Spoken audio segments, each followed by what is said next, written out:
C'est la question du jour, Nicolas. Faut-il taxer les auto-entrepreneurs? Rien n'est décidé, mais l'idée fait son chemin au ministère du Commerce et de l'Artisanat. Oui, on a envie de s'attaquer aux auto-entrepreneurs. Alors ce sera soit par le bâton fiscal, soit en modifiant le statut pour le rendre plus contraignant d'une manière ou d'une autre. Mais les choses risquent de bouger de ce côté-là, c'est vrai.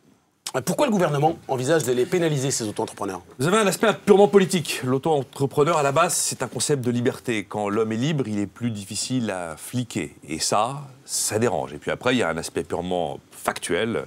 Il y a un lobbying absolument incroyable qui est mené depuis le début par l'ensemble des chambres de métiers très puissantes sur l'ensemble du territoire. Elles considèrent que l'auto-entrepreneur fait de la concurrence déloyale aux artisans. Car l'artisan a plus de contraintes fiscales, de contraintes sociales que n'a pas l'auto-entrepreneur. C'est certainement vrai dans certains cas, mais dire que c'est un phénomène massif, c'est sans doute abusif. Nicolas, faut-il les taxer? Surtout pas, parce que ce sont des travailleurs pauvres. Le chiffre de l'INSEE est sans appel hier, vous en avez 9 sur 10 qui gagnent moins que le SMIC. 90% gagnent moins que le SMIC. Vous avez trois visions, en fait, de l'auto-entrepreneur.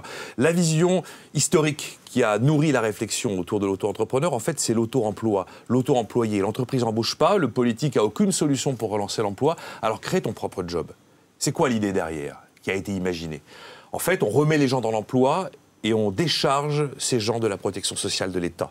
Et puis, on libère finalement l'entreprise de toutes les contraintes du salariat. Contraintes de temps de travail, contraintes de cotisation sociale, les contraintes de congés payés, les contraintes de procédure de licenciement. C'est ça, l'auto-emploi à la base. Deuxième lecture, c'est le vrai travailler plus pour gagner plus, l'auto-entrepreneur. Tu as besoin d'un deuxième salaire parce que le premier ne te suffit pas, alors gagne-le.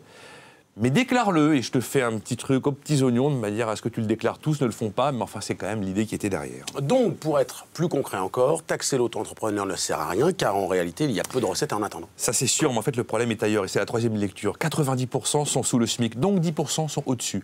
Si sur les 10%, il y en a 1% ou même 0,5% qui créent une vraie entreprise, plus auto-entrepreneur, mais vraie entreprise, avec des vrais jobs, il ne faut surtout pas les taxer. En fait, globalement, l'auto-entrepreneur, pour certains, c'est une assurance contre la précarité.